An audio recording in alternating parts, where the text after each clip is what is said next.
وبث الدعاء الخفي الصريح يسعك الفضاء الرحيب الفسيح سبيل الدموع سبيل مريح تنهد يا صاحي كي تستريح وبث الدعاء الخفي الصريح يسعك الفضاء الرحيب الفسيح تنحى يا حزن واهجر فؤادا توكل بجد بعزم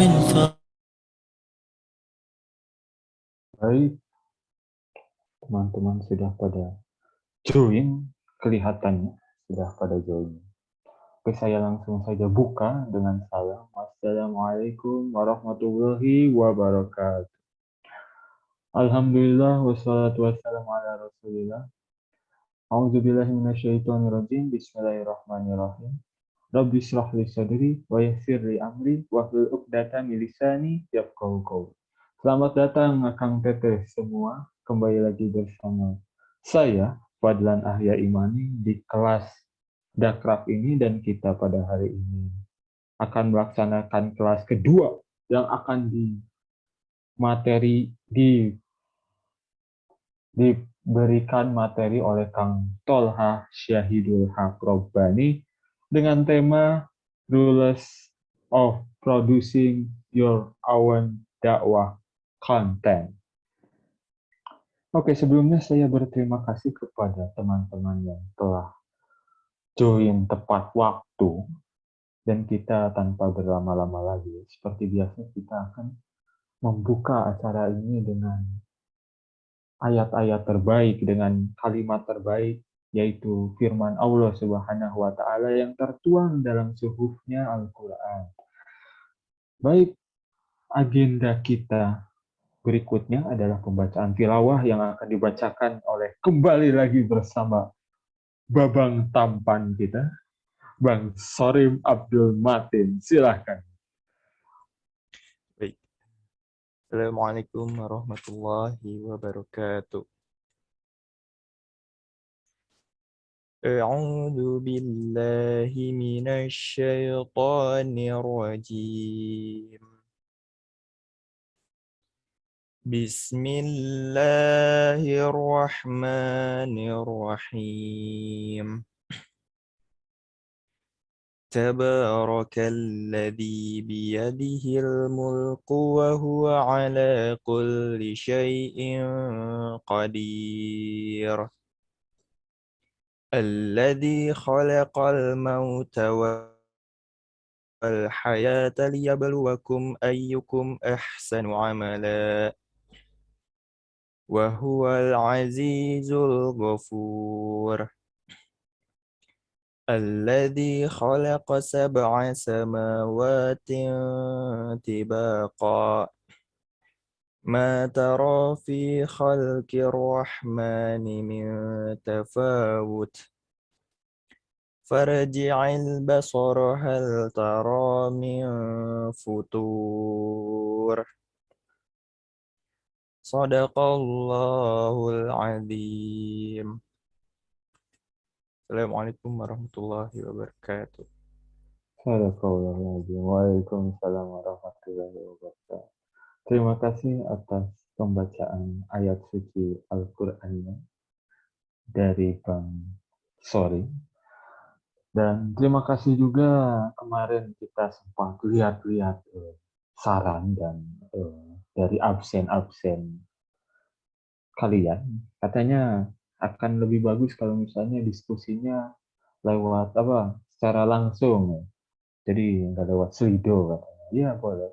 Kita akan laksanakan hari ini juga.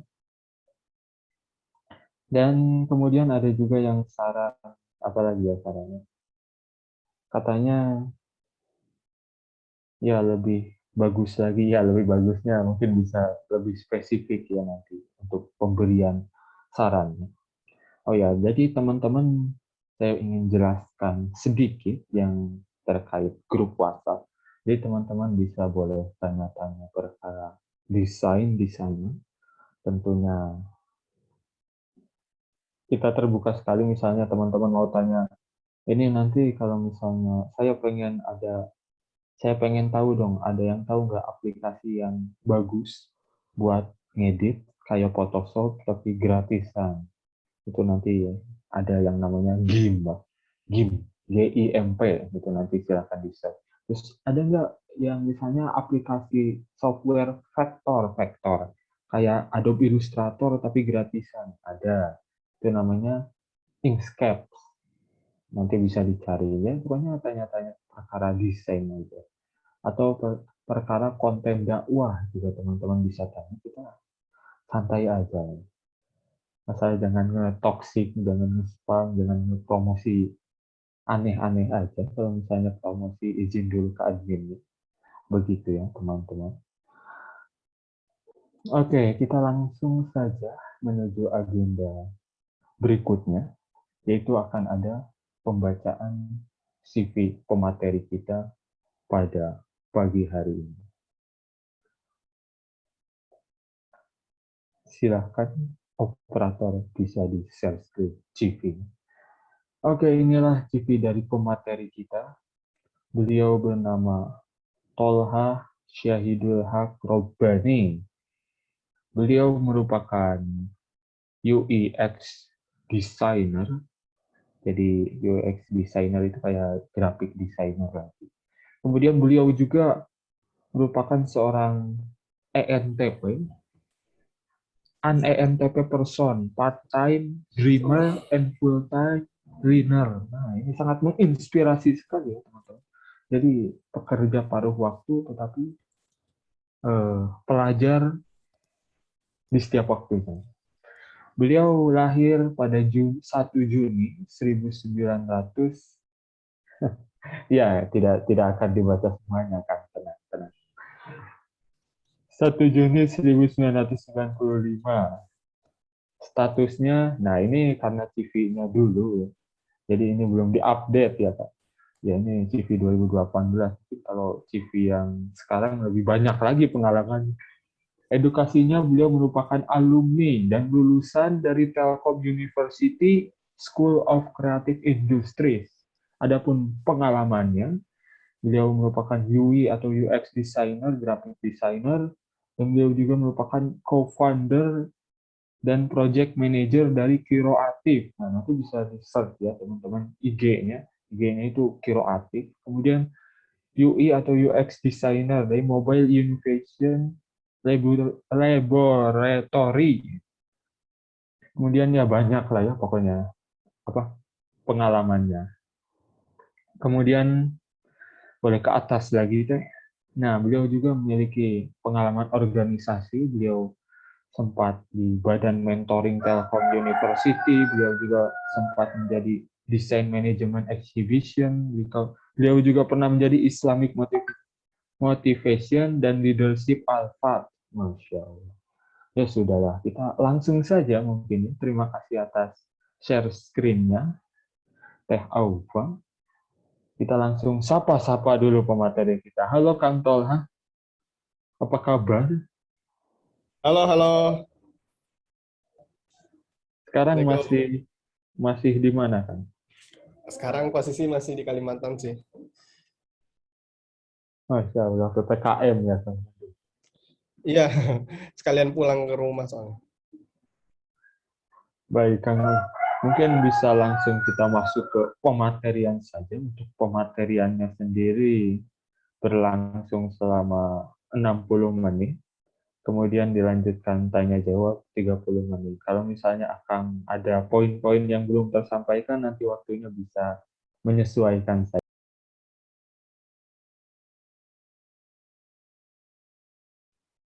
Halo, kedengaran Halo, ya? Kang. Oke, bentar, Ya, bentar. Saya siap-siap dulu bentar. ya, silakan. Ini mohon maaf ya, saya banyak suara ayam. Ini di depan saya ada kandang ayam, jadi ya, kalau ayam kukuruyuk ya maklum. Itu ayam ibu saya, bukan ayam saya. Ya sama aja sih.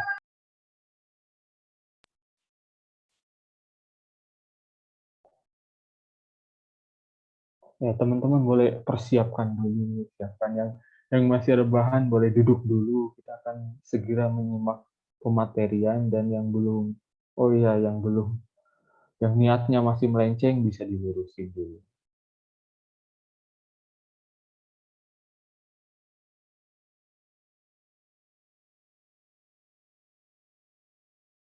Oke, ini udah kelihatan belum ya? Sudah terlihat kan? Oke.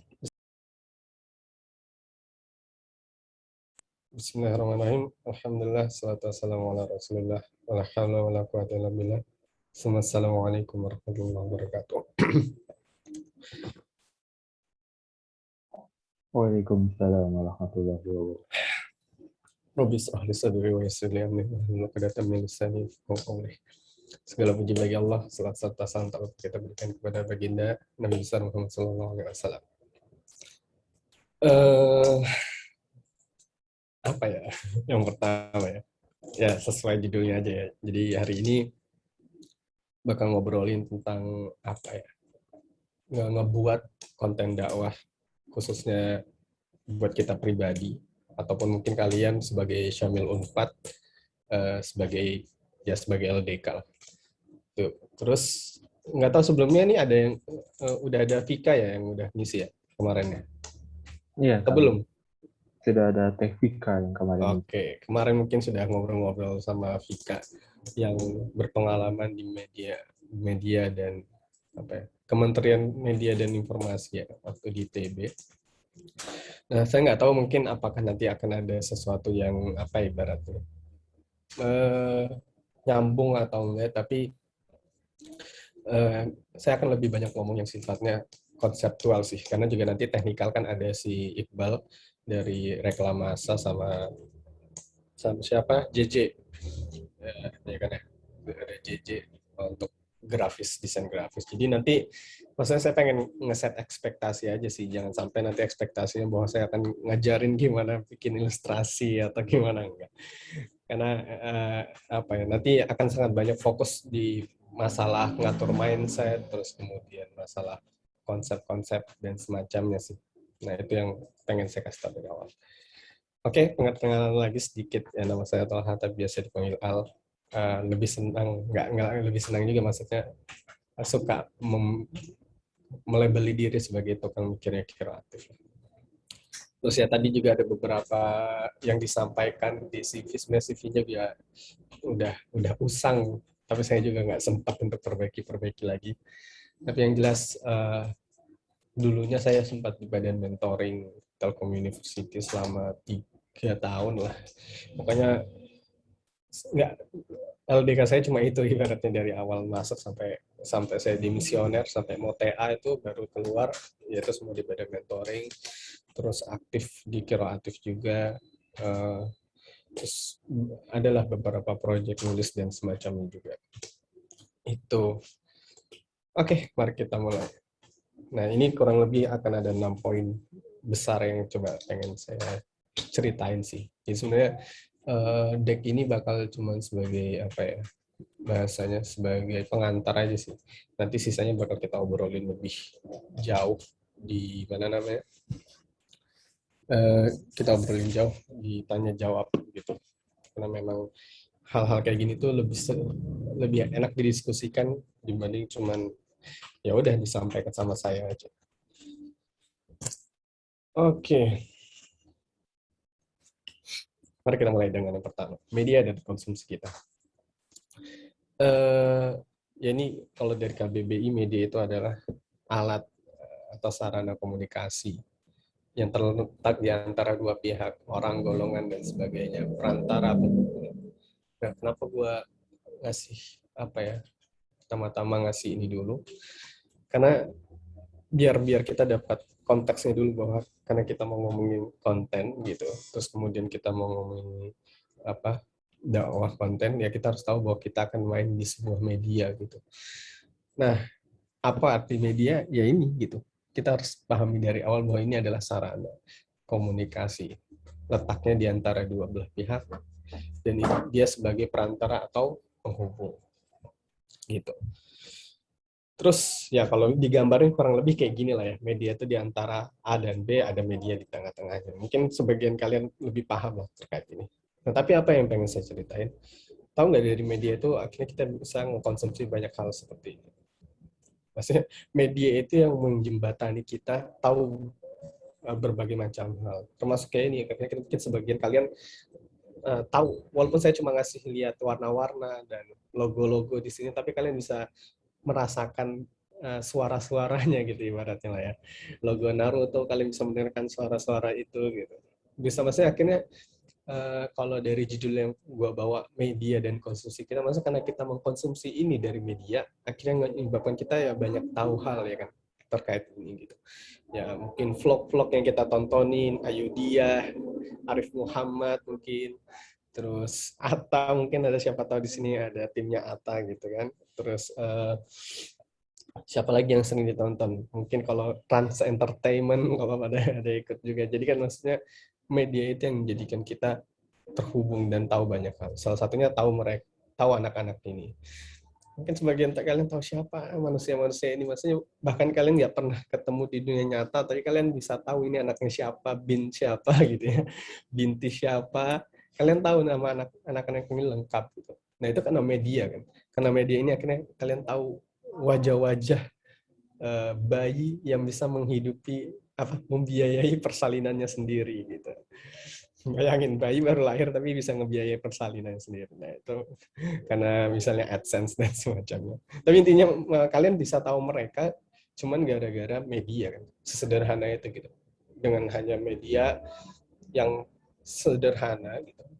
Tapi kalian tahu karakternya si siapa? Freya, kalian tahu bagaimana potongan rambut Kiano sekarang gitu. Terus kemudian skala seperti apa, kesukaannya itu kalian bisa tahu semua terkait. Di sisi lain juga akhirnya kalian tahu banyak hal juga terkait film-film ini gitu ya, cerita-cerita Monihis, Haikyuu mungkin yang suka anime, atau ini yang dulu rame-rame masih apa sih, Marriage gitu ya, lagi rame. Saya lupa apa judulnya ini. Ya, tapi apa ya? Akhirnya kalian tahu ini bahkan ya kayak One Piece yang belum tamat-tamat, kalian bisa ngikutin dari kalian kecil ibaratnya sampai besar sekarang. Itu kan berkat media. Nah, dari situ ya pengen ngasih tahu bahwa media ini besar banget pengaruhnya. Media ini besar banget pengaruhnya terhadap diri kita pribadi gitu, terhadap pengetahuan kita, terhadap hal-hal yang kita konsumsi gitu. Nah, jadinya di awal saya pengen bawa dulu bahwa kita menyadari bahwa media ini pengaruhnya lumayan besar terhadap kita. Pengaruh terhadap cara berpikir kita, cara pandang kita, referensi kita gitu. Itu mempengaruhi banyak hal. Dan itu ya perlu kita garis bawahi dulu, masa kita note lah di kepala kita bahwa oh iya ya, media itu memang sangat penting dan berpengaruh itu gitu terhadap kehidupan kita. Terus yang kedua, saya pengen bawa ke, maksudnya kita simpan dulu ini, karena nanti sebenarnya poin-poin ini terjahitnya itu akan di belakang gitu, maksudnya nggak kejahit langsung. Jadi mari kita nikmati satu-satu. Terus yang kedua, mendalami makna kreatif. Nah, gue paling suka nih nanya ini. Coba nih teman-teman di chat nih, tuliskan apa namanya, makna kreatif menurut kalian. Coba kreatif itu apa, sama contohnya, coba ditulisin, tulis aja, nggak usah takut.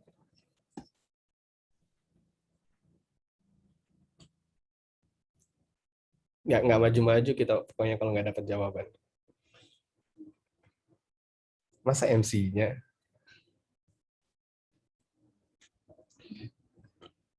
Kalengkong sering binang unik.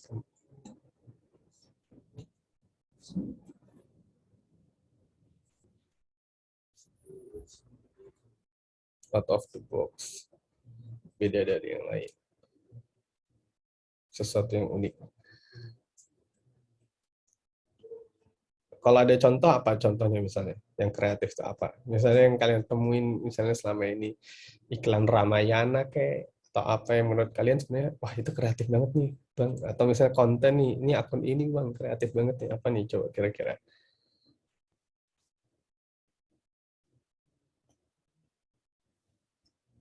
Ayo, iklan Gojek. Wah, paling banyak ya iklan Gojek. Aduh, iklan akses zaman dulu itu yang mana dah? Sabi COD.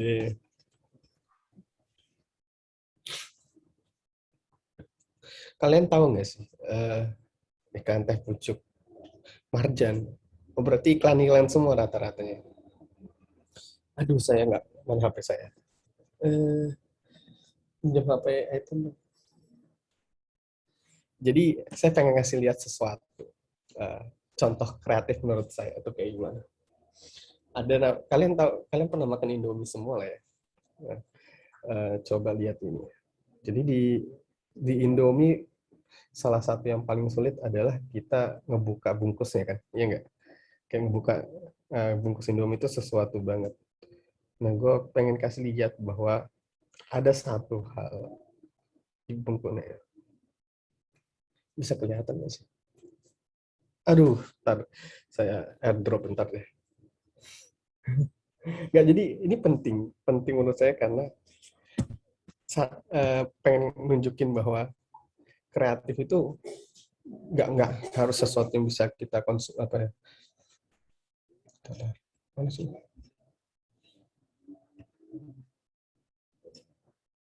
Bentar, saya share screen dulu.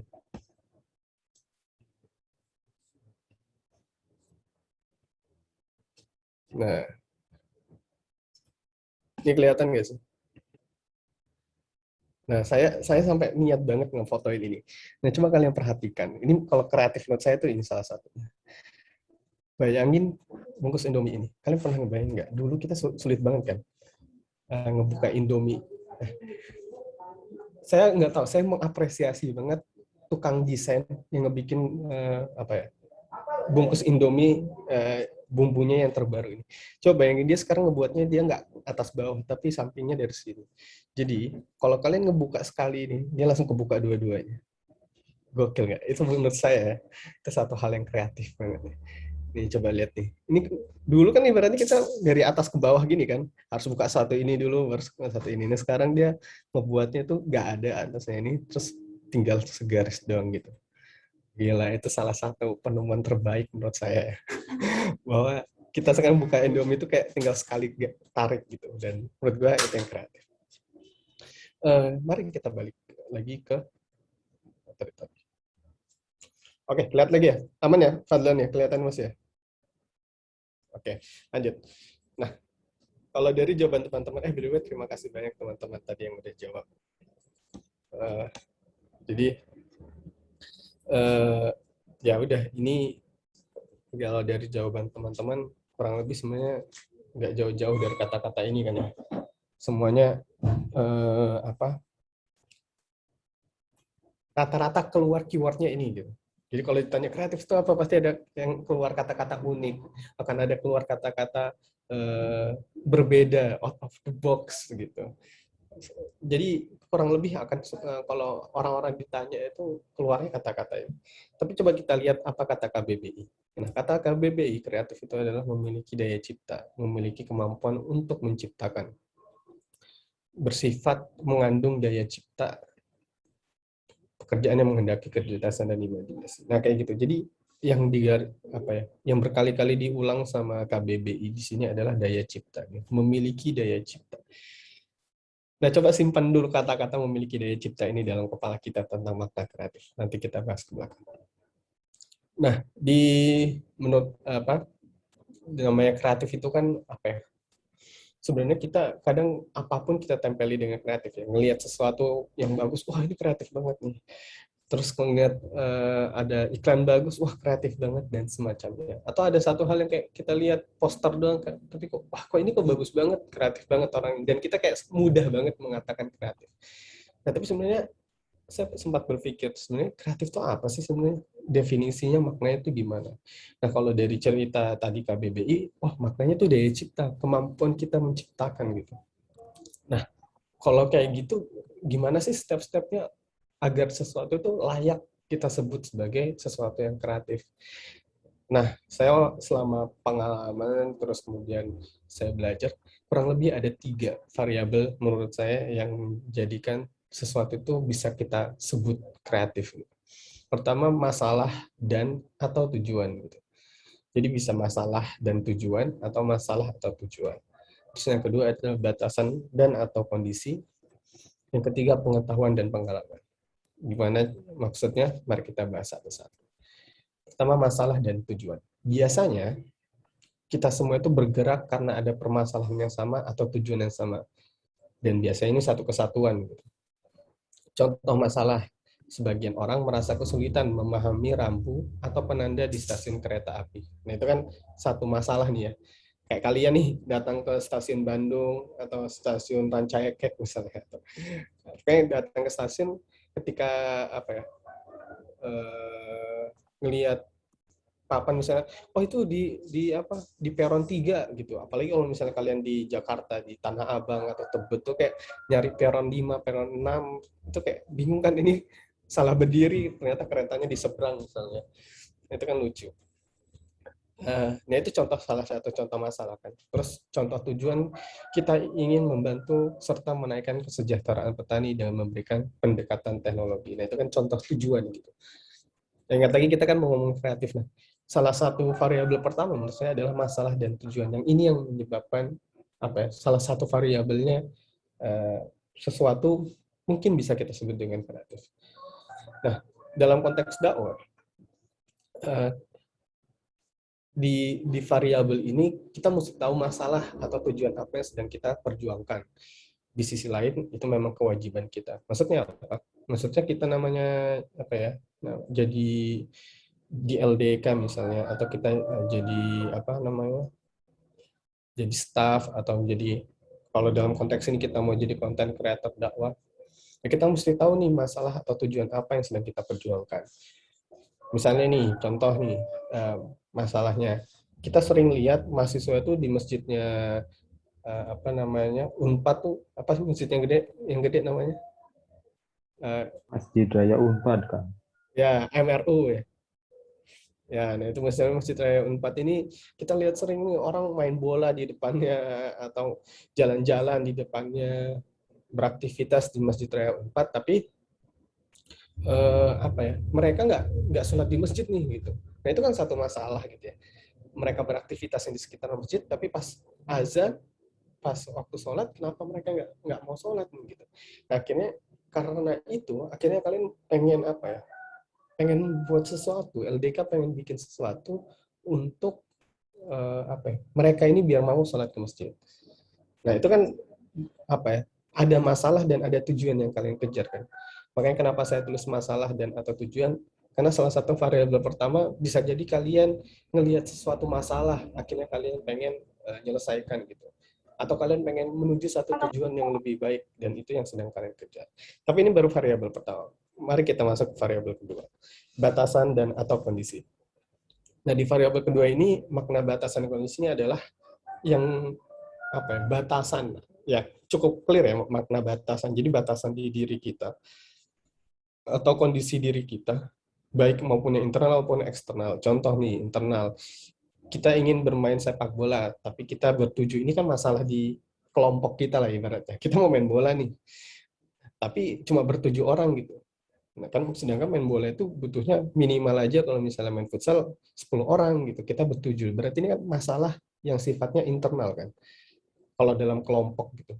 Atau misalnya kalian apa ya misalnya? Kalian sendiri, kalau kalian sendiri misalnya kalian mau olahraga tapi kalian nggak punya sepatu lari misalnya. Sepatu olahraga. Nah, itu kan masalah yang sifatnya internal. Dan di sisi lain ada masalah atau kondisi eksternal. Contohnya kita mau main sepak bola tapi cuaca hujan ya. Itu kan di luar kontrol kita kan ya. Nah, itu namanya ya kita sebut aja kondisi atau memang kondisi dari eksternal.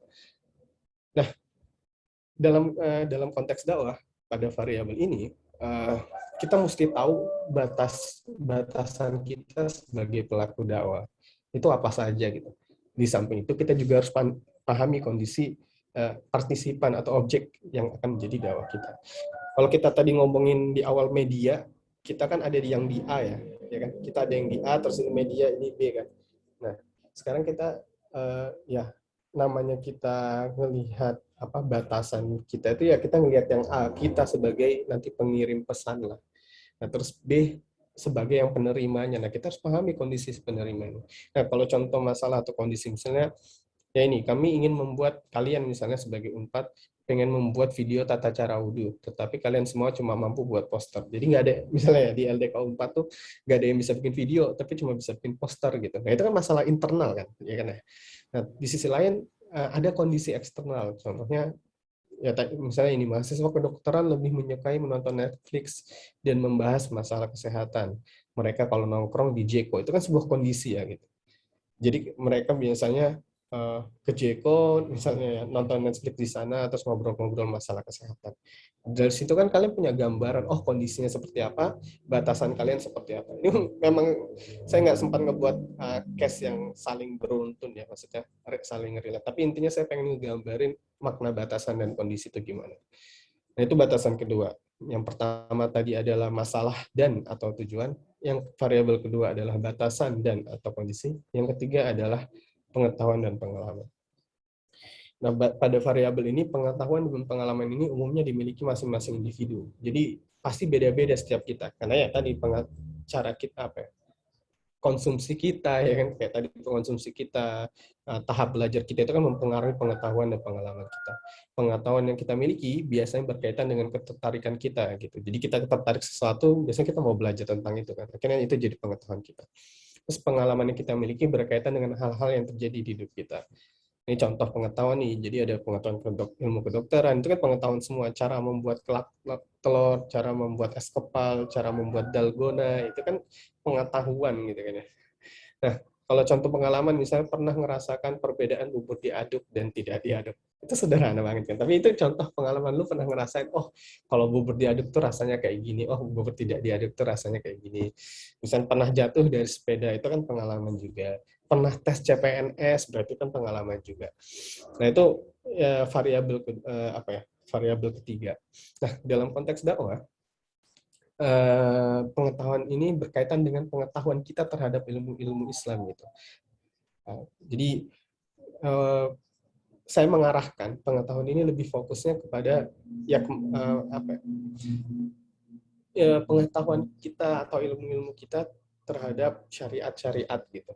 Di sisi lain juga ada pengetahuan kita umum kita tadi gitu, misalnya pengetahuan kayak misalnya cara membuat dalgona dan semacamnya, itu kan pengetahuan umum. Nah, itu akan berpengaruh sebenarnya. Nah, sedangkan pengalaman bisa kita kaitkan dengan aktivitas bermuamalahnya kita terhadap partisipan kita atau objek dakwah kita.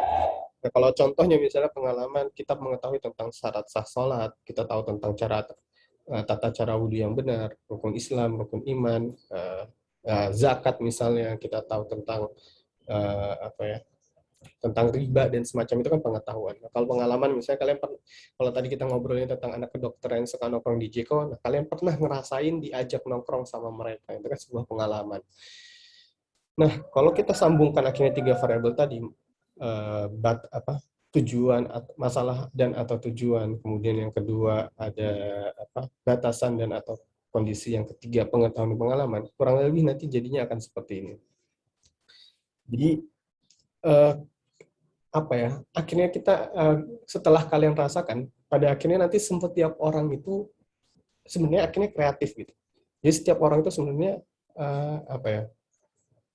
akan menghasilkan sesuatu yang terbaik bagi hidupnya. Jadi saya sampai pernah bilang bahwa tidak ada ide yang buruk, cuman ada ide yang tidak tepat saja gitu. Jadi ya ibaratnya gini, anak SD gitu, ketika dikasih persoalan matematika, ya kemampuan pengetahuannya cuma pengetahuan matematika anak SD kan.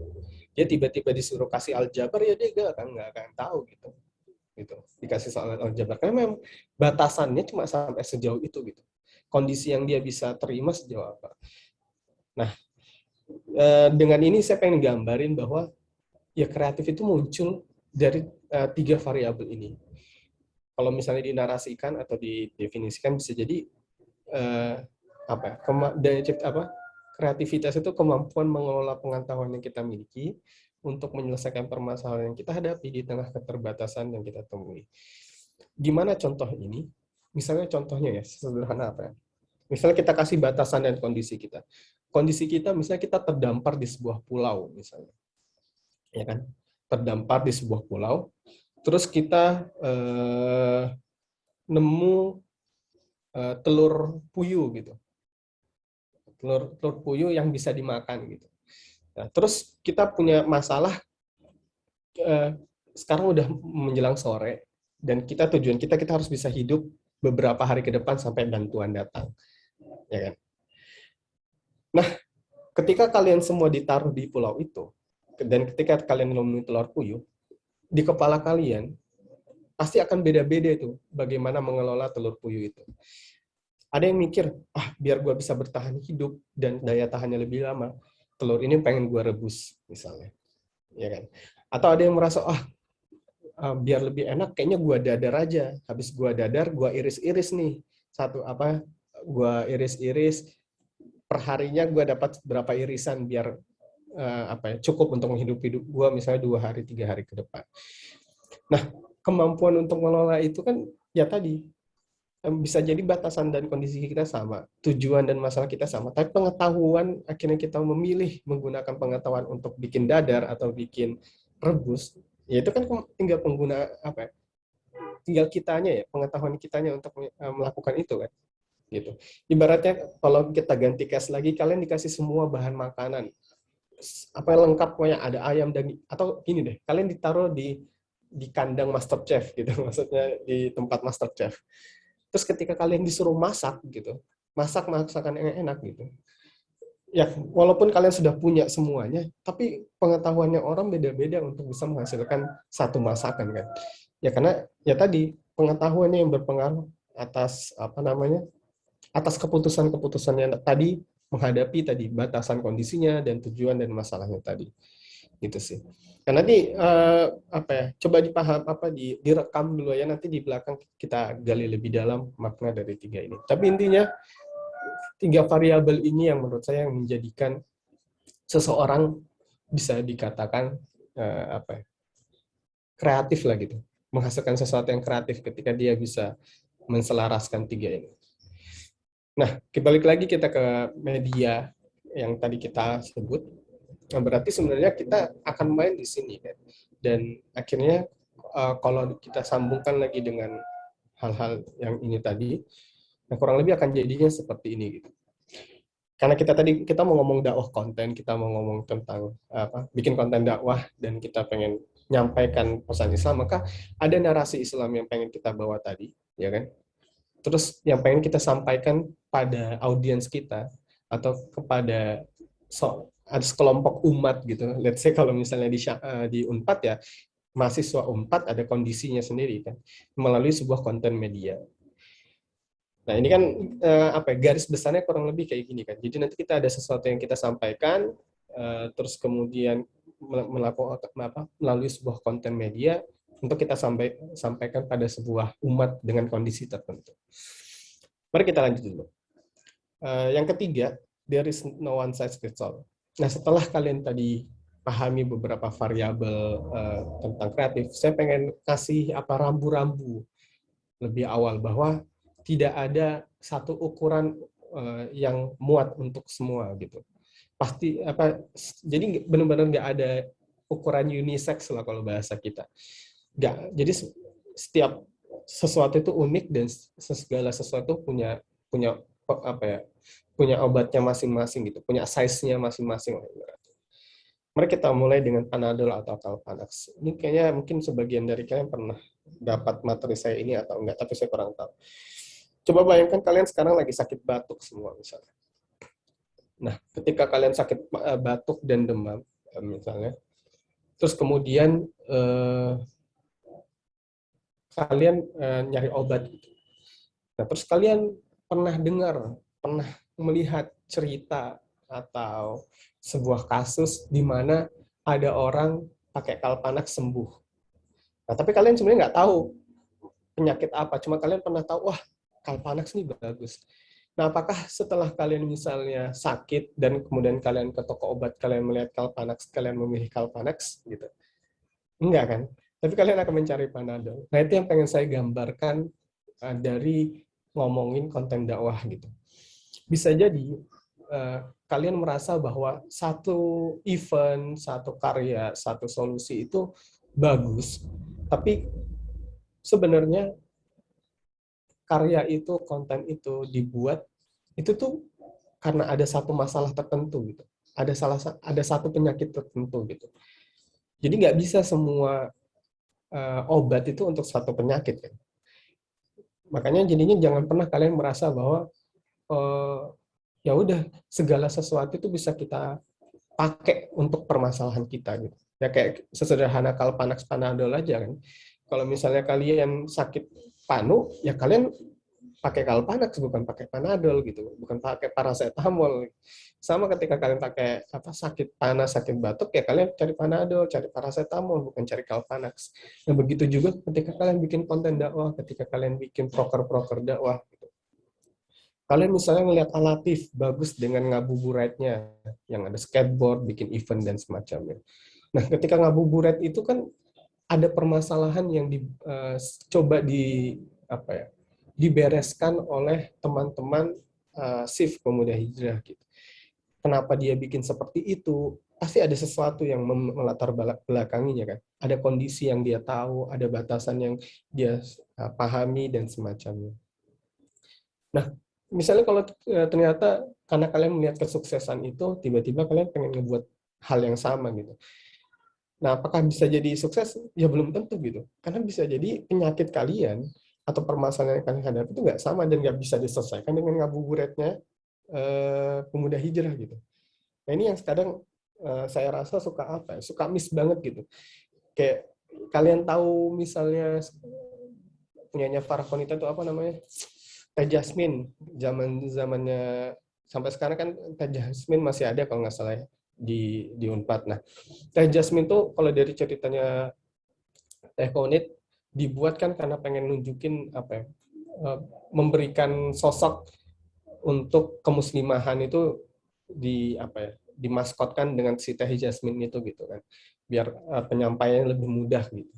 Nah, tapi ternyata karena ngelihat Teh Jasmine sukses dengan acaranya, dengan eventnya, dengan solusi berbentuk maskot dan semacam, akhirnya banyak tiba-tiba bahkan dari Unpad sendiri mungkin ya, yang bikin maskot-maskot yang sama gitu. Bahkan kampus saya aja juga sampai bikin hal yang kayak gitu. Kalau nggak salah kalau di mana namanya di Unpad tuh ada Kang Zaid ya kalau nggak salah. BKI kalau nggak salah yang punya. Lupa. Nah terus kalau di Telkom tuh ada Om Bob kalau nggak salah gitu. Nah menurut saya bisa jadi bagus kayak gituan. Bisa bisa jadi oke gitu. Tapi sebenarnya ya tadi kita nggak tahu gimana kemampuannya kemampuannya Farah Konita ngebuat itu dan kemudian akhirnya bisa membuat ini ya beda-beda. Nah, akhirnya ya udah itu yang satu hal yang kita harus sadari ketika ada seseorang ngebuat sebuah solusi, ada seseorang yang mencoba memberikan solusi dari sebuah masalahnya, bisa jadi kalian nggak ngerti gitu kenapa mereka buat itu dan apa alasannya, caranya gimana, fokusnya apa, tapi ternyata kalian kalian gunakan juga cara yang sama gitu untuk penyakit kalian yang ternyata misalnya beda banget gitu dengan case itu.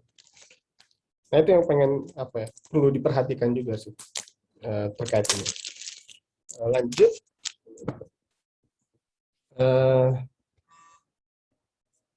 Ini juga yang perlu kalian pahami juga sebagai bagian mengetahui kondisi, pahami juga ruang bermain kalian.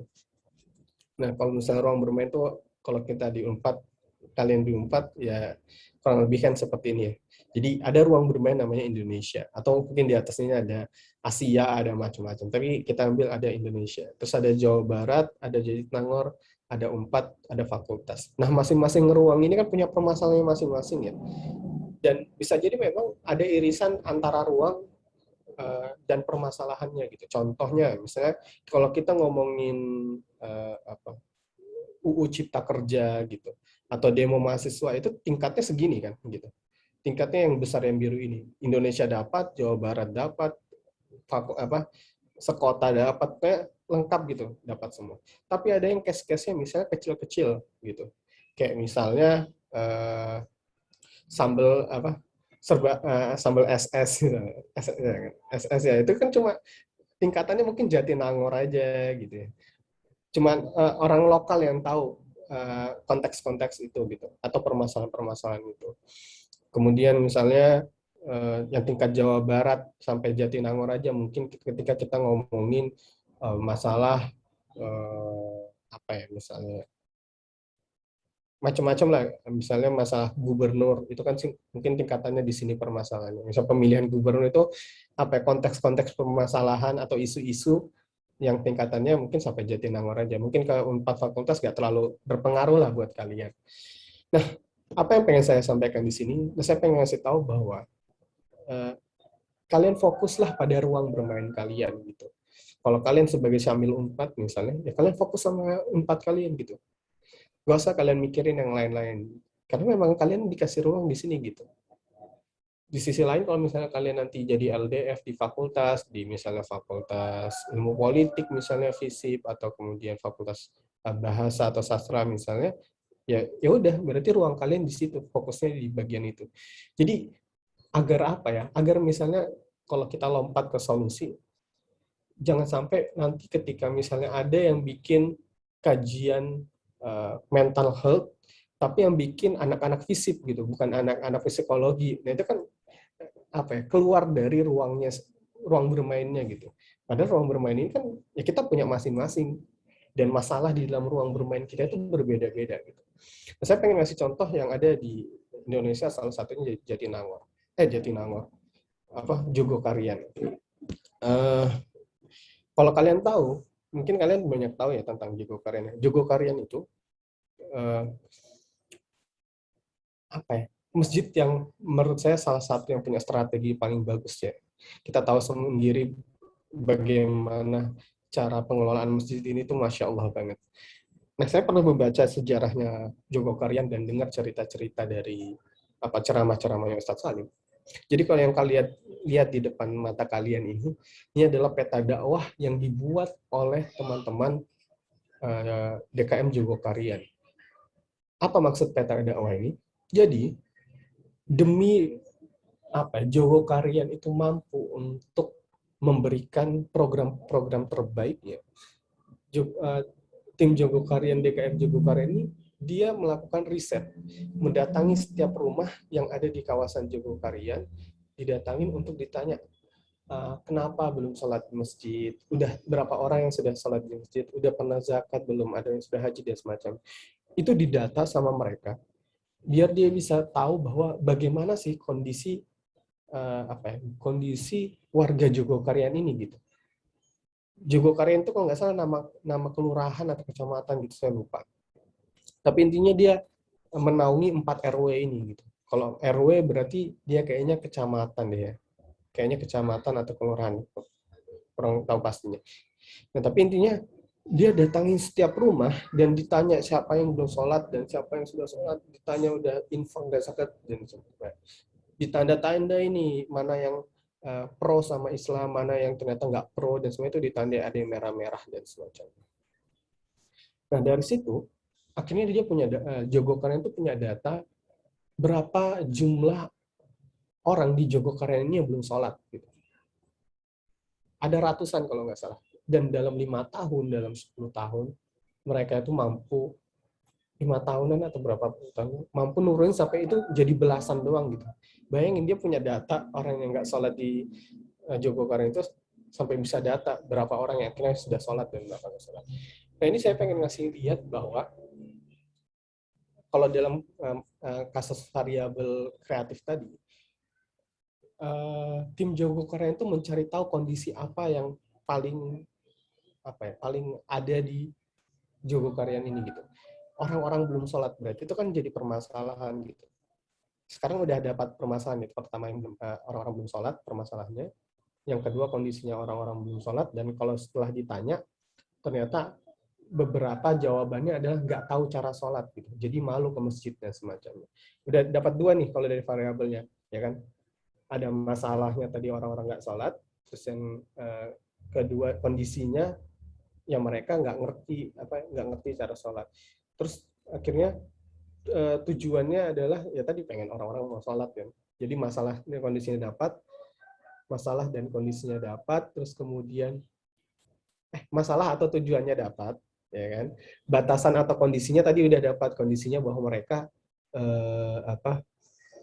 nggak nggak mau sholat karena nggak tahu cara sholat gitu. Nah, batasannya kan tadi kita udah dapat kondisinya. Batasannya bisa jadi misalnya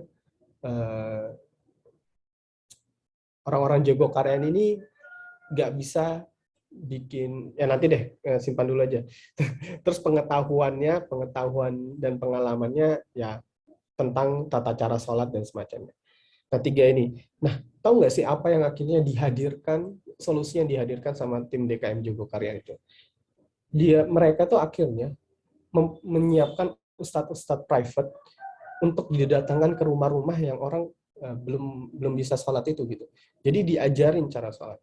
Nah, kalau kalian pikir-pikir gitu, dengan profesionalitas orang-orang DKM Jogokarian, bisa nggak sih mereka bikin video tata cara sholat? Bisa nggak? Bisa kan? Pasti bisa. Maksudnya sekeren Jogokarian masa nggak bisa bikin video tata cara sholat gitu? Pasti bisa. Tapi kalau dipikir-pikir, apakah ide membuat tata cara sholat itu menjadi ide yang terbaik? Belum tentu gitu.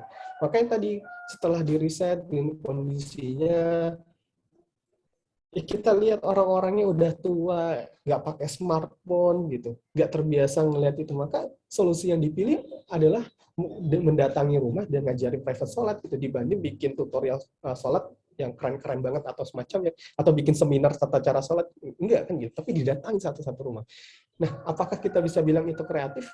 Ya menurut gue itu salah satu ide yang kreatif gitu, ide yang keluar atau muncul dari batasan kondisi, dari tujuan masalah dan pengetahuannya DKM, itu akhirnya dia menghadirkan solusi yang terbaik gitu. Dan solusi terbaik itu yang akhirnya kalian lihat sekarang efeknya kemana-mana gitu. Padahal dia fokusnya cuma ke Jogokarian, tapi kalian bisa merasakan bagaimana Jogokarian itu kerennya gitu. Padahal dia dari awal adalah masjid untuk Jogokarian aja gitu. Ya udah, aktivitasnya itu untuk orang-orang Jogokarian, dia bikin sesuatu untuk Jogokarian dan semacamnya, tapi ternyata impact-nya itu mendunia gitu.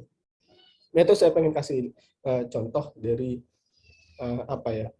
yang dilakukan Jogokarian dan efeknya terhadap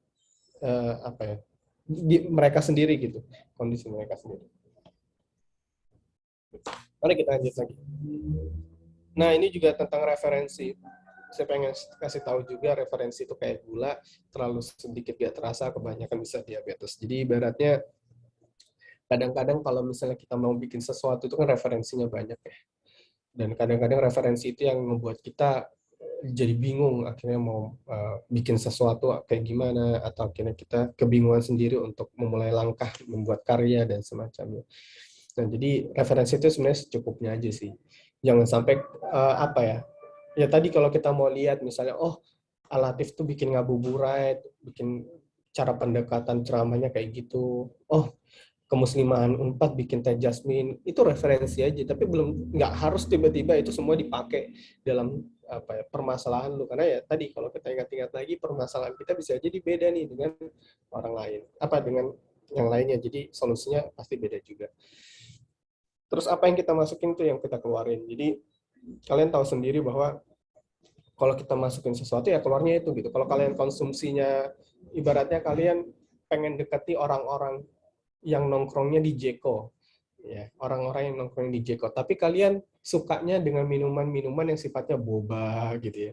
Ya akhirnya kalian nggak meet kan gitu. Akhirnya maksudnya gini, ketika kalian mau ngomongin tentang minuman, yang kalian keluarkan adalah tentang perbobaan dibanding tentang perkopian atau tentang coklat-coklatan gitu. Karena memang yang kalian masukin adalah tentang boba gitu. Nah, ini yang maksudnya saya titip juga masukin sesuatu yang sifatnya ya keilmuan Islam, terus pengalaman-pengalaman yang baik yang bisa digunakan nantinya. Terus how to train your brain, ini apa? Singkat aja, intinya ada beberapa hal yang bisa kalian coba untuk lakuin. Pertama, mengasosiasikan segala sesuatu. Jadi mencoba mengaplikasikan sebuah keilmuan pada keilmuan yang lain gitu. Jadi kayak nge-crossing gitu, mencoba nyatuin. Ya ini banyak sih konteksnya. Jadi kayak misalnya nanti ada satu konten qiraat tips yang saya buat gimana saya mengasosiasikan avatar dengan wudhu gitu, dengan aktivitas wudhu gitu. Nah itu kan salah satu bentuk asosiasi. Nah itu melatih kita kayak gitu tuh akhirnya kita bisa tahu bahwa kemungkinan solusi itu banyak gitu. Cara pandang tuh akan sangat banyak sekali kan dengan mengasosiasi ini. Terus yang kedua mempertanyakan, jadi kalau Plato bilang kecerdasan seseorang itu tidak diukur dari seberapa bagus ia memberikan jawaban, namun dari keterampilannya meracik sebuah pertanyaan. Jadi ketika kita ngelihat sesuatu itu tanyakan why-nya gitu. Maksudnya kenapa ya kayak gitu ya? Jadi biar kita lebih nggak kalau bahasa sekarang itu nggak latah gitulah dengan segala sesuatu, nggak FOMO misalnya, fear missing out, lupa deh apa singkatan dari FOMO itu, tapi intinya merasa kayak wah ketinggalan atau wah kita nggak bisa bikin kayak gini, akhirnya kita merasa tertinggal. Jangan sih, jadi pastikan kita mempertanyakan segala sesuatu sih. Terus yang ketiga, ini keempat, observasi. Jadi semakin kita sering merasakan, punya pengalaman, kita akhirnya bisa tahu kan banyak hal gitu. Ya kalau dalam konteks kita di dakwah mungkin ya coba kita berdiri di sepatu objek-objek dakwah kita gitu. Pahami mereka, apa aktivitas mereka dan semacamnya. Yang terakhir ya eksperimen. Ya maksudnya percuma juga kalian kalau misalnya kalian konsep bagus-bagus tapi kalian nggak pernah coba untuk buat atau berkarya itu sendiri. Oke, ini udah menuju terakhir, perang dan tawuran. Ini titipan, maksudnya titipan. Jadi sebenarnya ya tadi kalau kalian coba jahit dari awal ngomongin media, terus kreativitas, kemudian ada referensi dan semacamnya, mungkin sampai udah mulai kebayang ya. Ujungnya akhirnya saya pengen ngarahin kalian ketika kalian ngebuat sesuatu, kalian pahami batasan kalian pahami kondisi kalian, terus kalian tahu tujuan kalian mau ngapain, permasalahan apa yang pengen kalian bawa. Terus kalian misalnya cuma bisa ilustrasi, maka coba optimalkan dari ilustrasi itu. Misalnya kalian cuma bisa bikin poster, maka optimalkan di poster itu.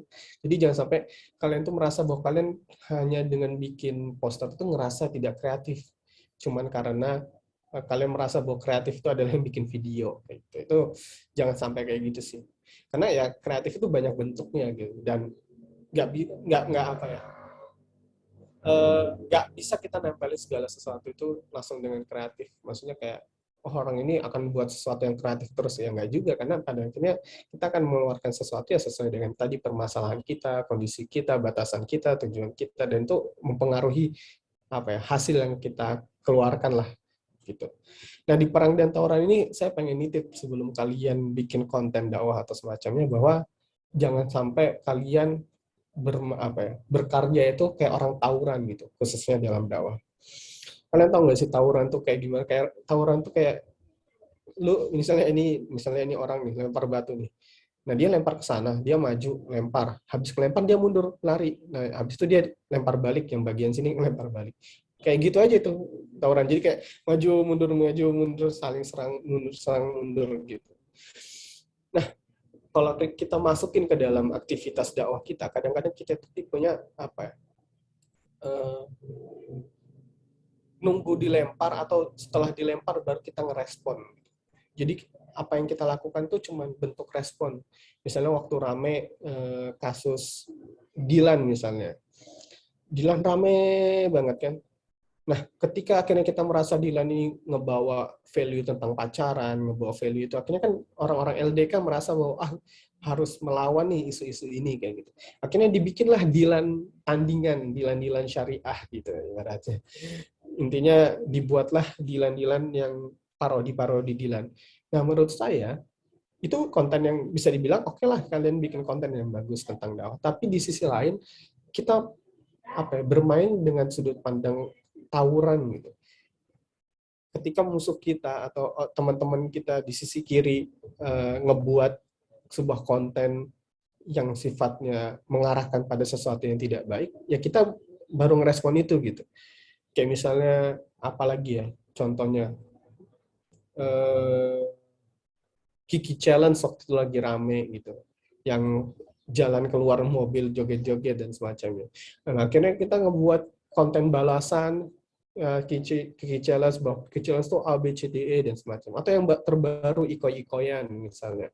Nah, Ikoy-Ikoyannya Arif Muhammad misalnya. Nah, kalian merasa bahwa, oh ini nggak baik, ini mengarahkan meminta-minta. Akhirnya kalian balas bahwa Ikoy-Ikoyan itu adalah A, B, C, D, E, dikasih hadis-hadis dan semacamnya. Menurut saya, yes, kalian bikin konten dakwah, oke, benar. Tapi kalian tuh cuma ngerespon doang gitu. Kayak ibaratnya dipukul dulu baru pukul balik. Dipukul balik. Dan menurut saya kita nggak bisa kalau dakwah kayak gitu terus gitu. Kita harus punya sebuah narasi besar, kita harus punya proyeksi besar apa yang kita tuju dan apa yang pengen kita capai. Dan itu yang pengen saya bawa.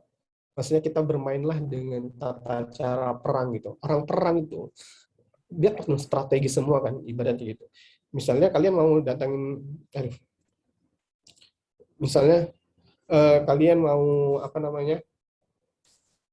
perang, terus kalian punya banyak senjata, kalian punya bazooka, kalian punya AK-47, kalian punya tank, kalian punya jet dan semacamnya. Udah punya semua nih. Nah, ketika kalian turun perang, misalnya kalian nggak melakukan strategi, kalian nggak punya ibaratnya nggak punya bahasanya, perencanaan, planning untuk itu. Pas kalian turun ke medan perang, ternyata medan perangnya itu nggak bisa gunain bazooka, nggak bisa gunain tank dan semacamnya. Ternyata kalian harus tangan kosong, karena ternyata perangnya dalam air misalnya kayak gitu. Akhirnya nggak guna semua tuh persenjataan kita. Nah, dari situ kan akhirnya kita memahami medan kita, kondisi kita, melihat batasan kita, dan mengeluarkan senjata paling tepat itu, yaitu keputusan kita gitu. Jadi walaupun ya kayak kalau kasus perang ini, walaupun kalian punya bazooka, kalian punya AK-47 gitu, tapi belum tentu itu memang perlu atau butuh digunakan dalam sebuah perang gitu. Karena ternyata perang yang nggak bisa gunain kayak gituan gitu. Ya kayak tadi perang dalam air yang harus tangan kosong gitu. Nah, dari situ kan maksudnya kalian bisa memahami medan tempur kalian, memahami ruang bermain kalian, tempat kalian nanti berkarya itu seperti apa, dan apa yang harus kalian berikan. Dan itu yang harus kalian pahami sendiri, dan apapun yang kalian keluarkan ya tadi itu hasil dari pengetahuan pengalaman kalian, dan makanya itu yang harus kita asah terus gitu. Terakhir, ya saya pengen cerita beberapa contoh-contoh yang udah ada. Kalian kalau tahu ini namanya millennial sheet, kalau kalian mau lihat di mana namanya di Instagram. Jadi kerjaannya itu dia cuma bikin quote-quote terus disambung-sambungkan dengan kehidupan sekarang. Kayak gaji nggak naik-naik, invoice nggak turun-turun, banyak jalan menuju viral. Maghrib tuh ngaji, bukannya PUBG. Gitu. Terus karena endorse titik, rusak timeline sebelangga. Naik mobil buat lari di treadmill. Ini paling keren banget sih. Salah satu yang paling keren menurut saya. Kayak kalau orang-orang kaya itu kan ibaratnya datang ke mall, naik mobil buat lari di treadmill doang gitu. Misalnya kayak celebrity gym, gold gym gitu kan, kayak ya kalian ke gym cuma untuk lari. Kenapa nggak lu lari dari rumah ke itu aja udah ya lebih nggak perlu ke gym lah ibaratnya, tinggal lari doang. Terus lempar komen sembunyi account. Ini yang paling kerasa mungkin sebagian dari jauh di ide dekat di deadline. Nah, kalau kalian mau sambungkan dalam case tadi yang ini, yang kayak gini, nah saya coba mau ngajak kalian. Misalnya, kalian bayangin, ini tuh akunnya ini 76.000 pengikut, tanpa perlu ngikutin orang lain tuh. Jadi banyak kontennya kayak gitu doang. Nah, tapi apakah kalian bisa bilang ini nggak kreatif gitu? Nggak bisa kan, akhirnya kalian bilang ini kreatif gitu. Apakah ini unik gitu? Nggak juga terlalu unik kalau mau dibilang secara karya, karena ya lah kalian bikin pakai Microsoft Word, pakai PowerPoint, kalian pakai Paint, bahkan kalian bisa bikin ini, ya kan? Siapa yang nggak bisa kalian gini? Cuma tinggal warna, terus dikasih tulisan, udah kelar, kalian posting gitu. Nggak perlu kalian bikin-bikin. Nah, coba kalau kita masukin di sini, case-nya. Anggaplah misalnya si yang punya millennial sheet ini, dia itu punya pengetahuan, dia anak sastra gitu misalnya. Dia punya pengetahuan baik tentang tentang rima, tentang prosa dan semacamnya, tentang quote-quote dia paham. Nah, terus di tujuan dan masalahnya dia ngerasa bahwa ini kan akunnya dibuat karena dia ngerasa bahwa ya menjadi dewasa itu berat gitu. Jadi akhirnya dia ya pengennya bikin proses mendewasa itu menjadi seru aja gitu. Akhirnya dia punya tujuan gitu. Dia punya masalah, dia merasa mendewasa itu berat dan dia pengen ngebuat proses mendewasa ini menjadi lebih seru lah ibaratnya, menyenangkan. Nah, terus akhirnya di sisi lain dia punya batasan. Anggaplah ya, dia nggak bisa bikin ilustrasi gitu. Dia nggak bisa bikin ilustrasi, dia nggak bisa bikin video dan semacamnya. Tapi dia tadi punya pengetahuan sastra yang baik. Nah, dan dia pengen bikin konten. Akhirnya ide yang muncul adalah, ya udah, kenapa gue nggak bikin permainan kata dari quote-quote atau pantun atau peribahasa yang sudah ada gitu. Nah, akhirnya misalnya jadilah dipilihnya ini gitu.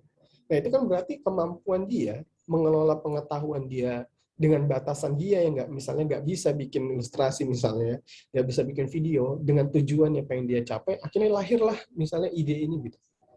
Nah, itu kan bentuk kreativitas yang lahir ya tadi dengan kondisinya dia, dengan pengetahuannya dia, dengan tujuan dia. Dan ketika kalian ditaruh dengan kondisi yang sama, bisa jadi ide yang kalian keluarin beda gitu. Karena pengetahuan kalian beda, cara pandang kalian terhadap batasan kondisi masalah berbeda, tujuan yang kalian pengen kejar juga beda. Dan itu yang menurut saya, akhirnya yang kayak tadi awal-awal saya bilang, bahwa tidak ada ide yang buruk gitu. Cuman ada ide yang nggak tepat gitu. Jadi kalau misalnya tiba-tiba misalnya si millennial sheet ini misalnya tiba-tiba ngasih idenya adalah bikin ilustrasi, bisa jadi nggak akan seseru millennial sheet yang kayak gini gitu, karena informasinya dikomunikasikannya dengan gambar, tidak dengan kata-kata ibaratnya. Sedangkan ini lebih menarik karena permainan kata-katanya dia gitu, ya kan? Kayak tadi misalnya gini, lebih baik terjebak di zona nyaman daripada di zona merah gitu misalnya. Nah ini kan permainan kata-kata aja. Nih misalnya kayak gini. Nah, ini kan maksudnya contoh-contoh aja gitu. Nah, itulah yang saya bilang kreativitas itu lahir dari kondisi dan pengetahuan yang beda-beda. Dan ya setiap orang akan berbeda-beda menghasilkan kreativitas itu sendiri. Terakhir di sini ya saya sebenarnya bisa dilihat sendiri sih tentang Qiraatif ini, kalian bisa lihat di pokoknya kalau kalian buka akun Qiraatif terus kalian nanti cari yang model-model gini. Intinya saya pengen bahas tapi waktunya terbatas. Intinya saya ngejelasin tentang bagaimana tata cara wudhu. Tapi pesan utamanya sebenarnya pengen ngasih tahu bahwa wudhu di rumah itu dapat pahala yang lebih baik dibanding kalian wudhu di masjid gitu. Nah, tapi saya nyampaikannya dengan cara wudhu pakai sarung itu menyebabkan basah, dan saya ngasih tips kalau wudhu nggak pakai. Jadi gini, storyboardnya intinya saya pengen ngasih tahu cara wudhu pakai sarung biar nggak basah, tapi di ujungnya dibanding lu ribet pakai sarung terus wudhu terus basah, ya kenapa nggak lu wudhu di rumah, karena lu bisa lebih bebas, nggak usah pakai sarung dulu dan semacamnya. Itu yang saya bawa pesannya, tapi saya bawa dengan cara menggunakan avatar karena merasa sarung dan avatar itu berpengaruh gitu, terikat gitu, punya relasi, karena sarung tuh dingin gitu kan, orang laki-laki kalau pakai sarung itu nyaman, kayak dingin, adem. Nah di sisi lain avatar ini kan pengendali angin gitu, kayaknya wah mood nih, angin, adem, seru gitu. Ada contohnya kayak gitu. Nah, jadi ya ini jadi kontennya kreatif dan ada banyak hal sih yang bisa kalian nanti lihat di Kerat 10. Itu sih. Nah, mungkin kalau ditempel di sini, jadi saya punya tujuan dan masalah saya pengen tahu pengen punya tujuan pengen orang-orang tuh tahu bahwa wudhu ke masjid itu lebih utama dibanding wudhu di masjid, wudhu di rumah itu lebih ini.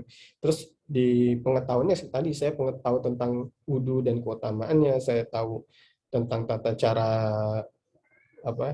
pakai sarung biar gak basah, kemudian pengetahuan tentang Avatar dan Harry Potter karena saya ngambil beberapa konteks Avatar dan Harry Potter di dalam itu. Terus kemudian batasannya saya tidak bisa membuat ilustrasi, jadi saya itu berkolaborasi karena tadi saya punya batasan, saya nggak bisa bikin ilustrasi. Akhirnya saya ngundang orang, ngajak orang kolaborasi.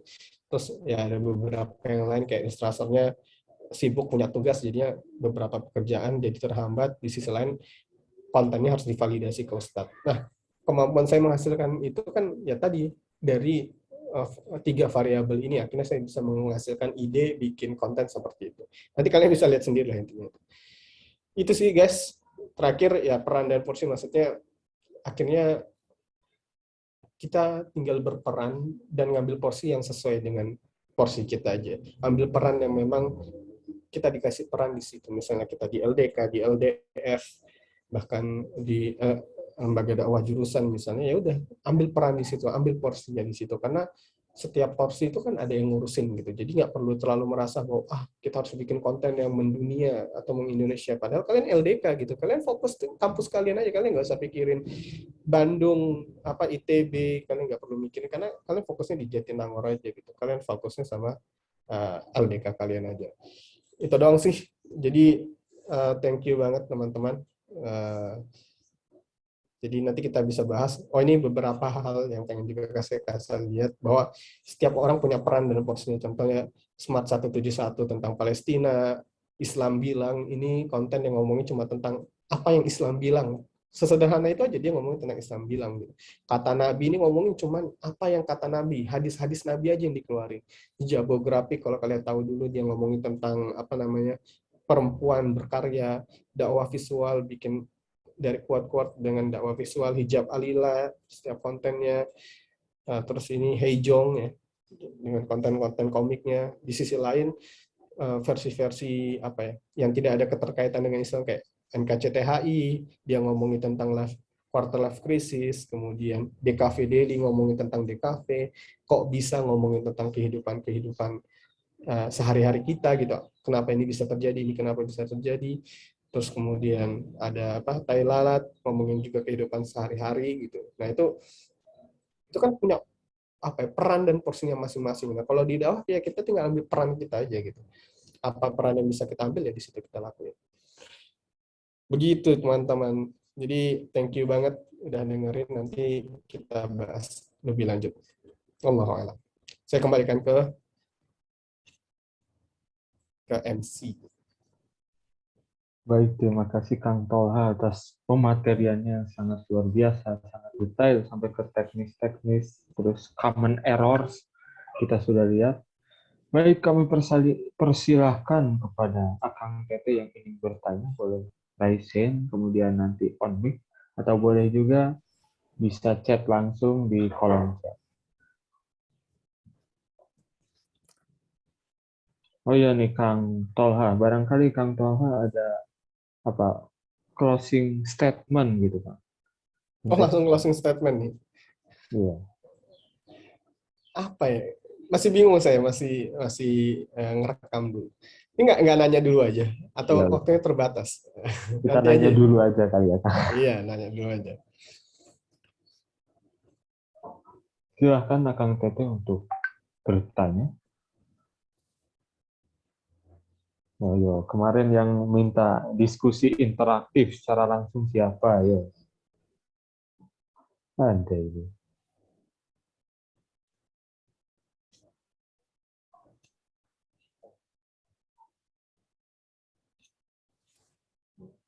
Masih ini kali, masih menelannya. Iya. Soalnya materinya sangat komprehensif, tapi terstruktur ya kan.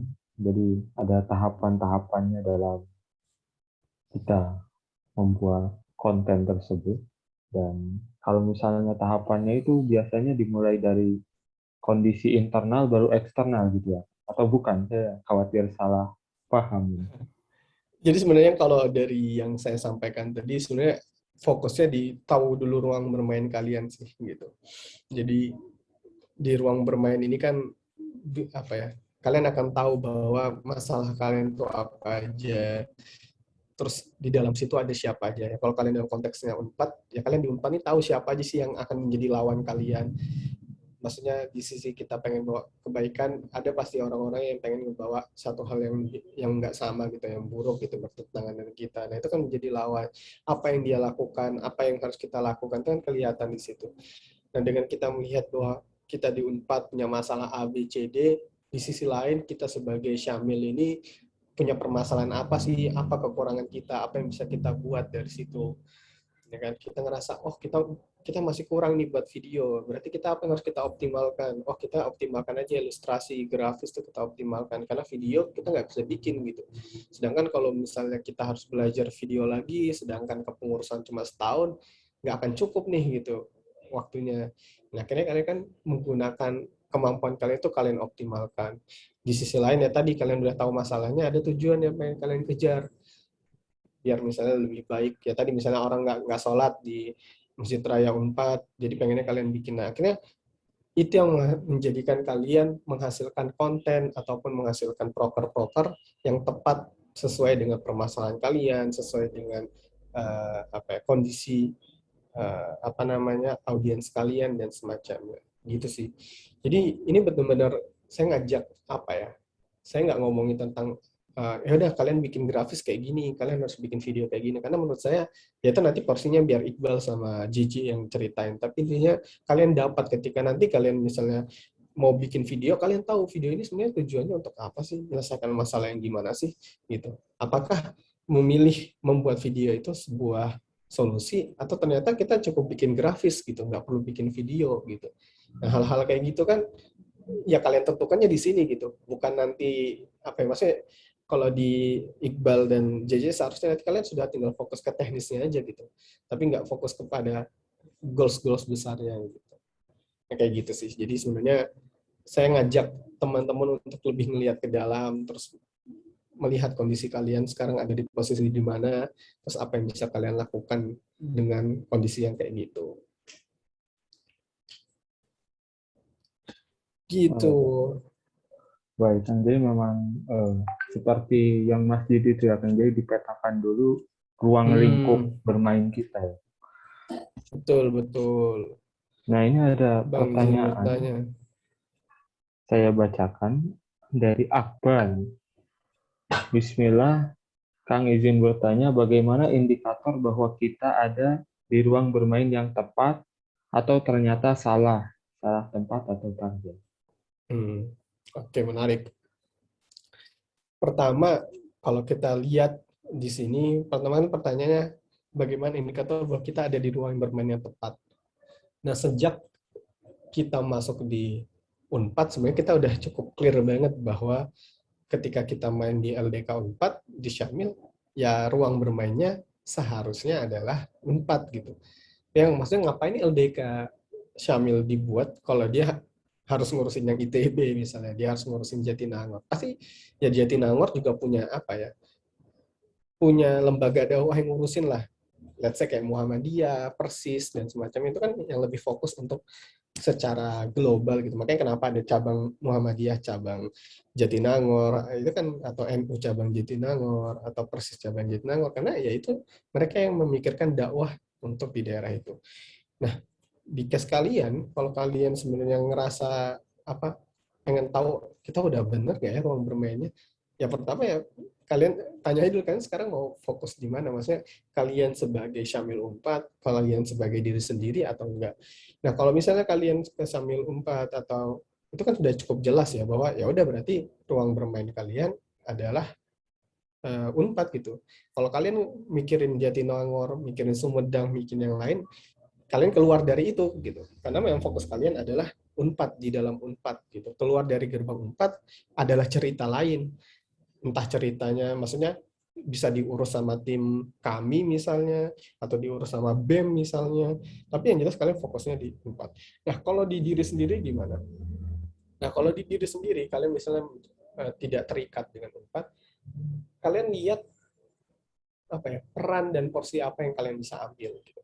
Nah, misalnya gini, kalian misalnya adalah anak muda gitu. Ruang bermain yang default kalian, otomatis kalian adalah mahasiswa dan anak muda. Itu udah otomatis karena kalian adalah di situ kan. Kalian ada di fase itu gitu, fase bawaan lah ibaratnya, ruang bawaan ya, bahwa ya kalian ada di anak muda dan di mahasiswa gitu. Nah, tapi kan mahasiswa dan anak muda ini luas banget ya, maksudnya besar banget ruangnya. Nah, kalian mau pilih lagi. Jadi sebenarnya kalau mau dibilang ruang bermainnya tepat atau nggak tepat, itu tinggal kita yang milih gitu. Kalau di case kita sendiri ya, maksud kita sebagai individual dakwah gitu misalnya. Nah, kita tinggal memilih, misalnya kalian jadi mahasiswa, terus kemudian kalau kalian misalnya memilih untuk bahas tentang produktivitas misalnya, berarti kan kalian ngomongin ruang bermainnya di bagian produktivitas. Kalian nggak akan ngomongin tentang misalnya persiapan menikah misalnya, atau misalnya tentang persiapan mencari kerja dan semacamnya. Karena kalian ngomongin produktivitas gitu. Nah, itu kan ruang yang kalian ambil, ruang bermain yang kalian ambil. Nah, di produktivitas itu kita kan nggak tahu permasalahan di ruang bermain itu ada apa aja. Ada siapa aja sih yang ngomongin di situ gitu. Misalnya ada orang-orang yang menormalkan bahwa keluyuran malam-malam, pergi ke bar dan semacamnya itu normal gitu. Nah, itu kan misalnya kalian mau lawan, pengen kalian arahkan pada sesuatu yang baik. Nah, itu kan berarti ruang yang kalian ambil dalam produktivitas misalnya. Maksudnya kita produktivitas berkarya dibanding kita berleha-leha dan semacamnya. Nah, jadi kalau pertanyaannya gimana indikator bahwa ruang bermain kita tepat atau salah tempat dan semacamnya, sebenarnya kita yang nentukan gitu. Jadi bukan bukan apa ya? Bukan dia tiba-tiba bahwa harus A, harus B, harus C gitu. Tapi kan maksudnya ketika lu mau memilih untuk masuk LDK, LDF, ya berarti kan secara tidak langsung kalian memilih ruang bermain sebagai dakwah untuk di LDF tersebut gitu, LDK tersebut. Tapi kalau misalnya kalian masuk misalnya di Persis Jatinangor, di Muhammadiyah Jatinangor, berarti kan kalian mengambil ruang bermain untuk Jatinangor gitu. Ya kan? Kalian ngomongin berarti permasalahan yang lebih besar lagi ruangnya. Jadi sebenarnya ya akhirnya tinggal kalian pilih aja maunya seperti apa. Terus kemudian kalau salah tempat dan salah target, khususnya salah target ya, salah tempat dan salah target mungkin nggak bisa disamakan. Kalau target tuh permasalahan apa ya? Kalian ngebuatnya itu kenapa bisa salah target? Pasti karena ada persiapan yang salah juga gitu. Maksudnya kalau kalian bikin sesuatu yang sifatnya apa ya? Ya kayak tadi misalnya kalian mau bikin kajian tentang mental health, tapi kalian anak-anak fisip gitu. Nah, kalian kan nggak cocok sebenarnya bawa materi itu, karena yang paling cocok itu orang-orang psikologi gitu. Nah, menurut saya itu targetnya nggak tepat gitu, karena isu-isu di politik aja, fisip aja itu udah banyak gitu. Tapi kalian malah mengambil isu yang di luar dari porsi kalian sendiri. Nah, itu yang akhirnya ngebuat kalian ya pasti jadi salah target gitu. Nah, itu sih. Jadi semoga cukup ngejawab ya, Akbar. Jadi intinya sebenarnya kita yang milih sendiri ruang bermain kita lihat sendiri apa yang bisa kita kelola dari situ, apa yang bisa kita hadirkan di situ. Jadi sebenarnya kalau dibilang tepat atau enggak tepatnya, ya sebenarnya secara natural kita akan tahu bahwa ini enggak tepat nih, kita salah nih gitu. Ya, sesimpel kalau kalian ya tadi kalian misalnya harus mikirin Unpad pasti banyak masalah, tapi tiba-tiba kalian bikin sesuatu yang sifatnya nasional, misalnya seminar-seminar nasional yang nggak ada hubungannya dengan permasalahan kalian misalnya. Nah, itu kan melenceng lah bahasanya dari yang seharusnya. Tugas kalian ngurusin Unpad. Semoga menjawab ya, Akbar. Baik, terima kasih Kang Toha. Semoga juga menjawab pertanyaan dari Kang Akbar. Syukron Kang jawabannya. Insya Allah. Oke. Aku punya masalah dengan interaksi sosial, dampak selama aja. Oke, ini ada pertanyaan dari Yahya Ahmad Zaki. A-nya nggak tahu nih, Ahmad, tiba-tiba ngasih nama orang aja. Ya, dari Yahya ini dia intinya merasa kurang bisa meneliti dan menelaah ruang bermainnya. Jadi apa sarannya? Salah satu yang menurut saya hilang dari anak-anak LDK atau dari beberapa konten kreator itu adalah riset. Maksudnya terlalu menggampangkan penelitian atau riset itu digampangkan. Akhirnya ya ini yang jadi awal mula dari banyak hal yang tidak baik ke belakangnya. Kenapa? Karena sebenarnya riset ini bagian dari penting dari akhirnya kita memilih solusi atau karya atau konten apa yang pengen kita bawa sih. Ibaratnya gini, misalnya kalian DKM masjidnya Masjid Raya Unpad atau Syamil misalnya. Terus kalian tiba-tiba bikin kajian persiapan pernikahan. Nah, sedangkan di kondisi realitanya mahasiswa Unpad tuh lagi belum butuh itu gitu. Tapi mereka sebenarnya lagi punya masalah terhadap bersuci taharah gitu. Nah, berarti kan dari situ aja kalian sudah salah memilih bikin judul kajian kan atau tema kajian yaitu tentang pernikahan, sedangkan permasalahan kalian adalah masalah taharah gitu. Nah, maka yang sebenarnya harus kalian lakukan kalau kalian nggak tahu apa tujuan nggak tahu permasalahannya, maka kalian tanya kan, ibaratnya riset gitu. Jangan maksud kalian lagi sakit hati, aduh lebih sedih pas syuro, ayo kita bikin kajian apa, bikin kajian latahzan aja gitu. Padahal dia lagi sedih gitu ya kan, nggak kayak gitu. Tapi kita ngelihat bagaimana kondisi yang ada di Unpad itu sendiri gitu. Nah, salah satunya ya tadi dengan riset. Jadi kalian bisa riset, kalian tanya. Ya kalau misalnya LDF atau lembaga dakwah jurusan tuh lebih mudah banget malah untuk riset. Karena ibaratnya kalian ada di situ, kalian maksudnya tahu teman-teman kalian. 9, 8, 7, 6, 5, 4. Nah, aslinya kalian bisa tahu di situ bahwa oh teman saya tuh kayak gini loh aktivitasnya. Anak-anak kelas kalian tuh kalau nongkrong gimana, apa bahasannya di grup, apa jokes-nya, apa meme-memenya misalnya dia share, apa kesukaannya, itu kan kalian bisa tahu kan. Nah, jadi sebenarnya kalian tuh bisa ngerti dengan salah satunya dengan mudah itu yang ngobrol ya sama teman-teman lu, kalian tahu, cuy kenapa lu masih belum pengen di masjid, apa perasaan lu ngelihat anak-anak LDK sih. Nah, itu kan sebenarnya kalian bisa tahu jawabannya dengan kalian bertanya aja. Jadi sebenarnya kalau misalnya ngerasa kurang bisa neliti dan lah ruang, ya mulai dengan ngobrol aja sih, silaturahim dengan teman-teman. Tapi solusi besarnya intinya sebenarnya riset sih. Dan itu dilakukan bareng-bareng kalau sebagai LDK. Ya riset dalam artinya kalian kalau nggak tahu kalian bikin kajian apa ya tanya aja ke masyarakat Unpad ini. Dia butuh kajian apa sih sebenarnya gitu. Jadi memang salah satu yang bisa kalian lakukan ada riset biar kalian melakukan sesuatu itu tepat guna, tujuannya benar, arahnya benar, disiapkan dengan benar, disesuaikan dengan kemampuan kalian dan semacamnya gitu. Jadi ya karena pada akhirnya kita nggak bisa menyelesaikan semua permasalahan gitu. Kalian maksudnya dari zaman kakak-kakak kelas kalian pasti ada permasalahan-permasalahan yang tertinggal sampai sekarang kan, dan kalian harus menyelesaikannya karena memang ya kayak gitulah namanya kehidupan gitu. Kayak pembebasan Konstantinopel aja juga berangsur-angsur gitu, maksudnya nggak langsung ada satu orang tapi dilanjutkan gitu.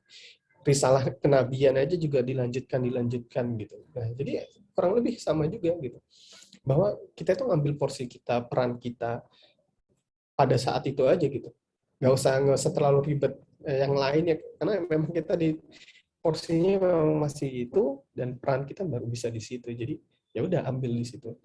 Dan salah satunya tadi riset sih. Riset kalau saran yang paling ini riset banyak-banyak. Ya tadi kalau di sini kan ada saya sampaikan observasi lah, terus kemudian mempertanyakan eksperimen, ini bagian dari salah satu usaha kalian untuk bisa khususnya observasi ya, untuk bisa tahu bahwa ruang kalian itu seperti apa, orang-orangnya gimana gitu. Ya salah satunya dengan ngobrol, berkumpul sama mereka, ya jangan sampai melebur aja, tapi intinya kita bisa dapetin insight-insight atau oh mereka itu seperti A, seperti B, seperti C dan semacamnya. Itu yang akan membantu kalian bikin solusi-solusi atau konten-konten dakwah. Begitu sih guys. Baik, bagaimana dari Yahya? Dari Kang Yahya? Apakah sudah cukup?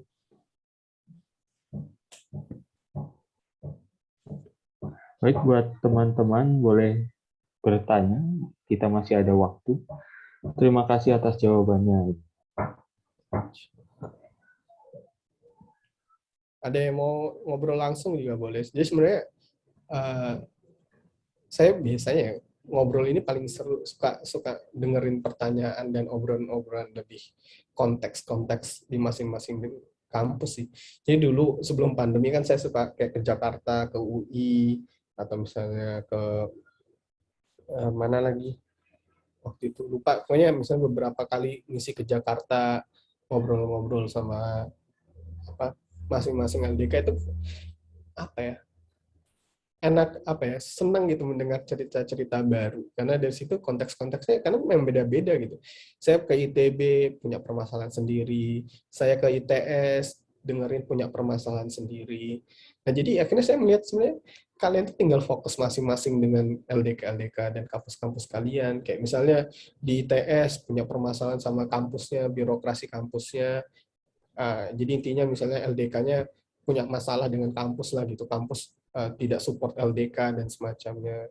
Oh di Telkom misalnya permasalahannya apa, nah itu beda-beda gitu. Dan makanya saya kenapa ngomongnya lebih konseptual karena memang solusinya nanti kalian yang tahu gitu, kalian yang ngerasain sendiri. Jadi kalau misalnya tanya, Bang, ini anak-anak kaderisasi susah nih Bang, misalnya untuk bikin acara nggak rame, saya nggak akan bisa punya jawabannya gitu.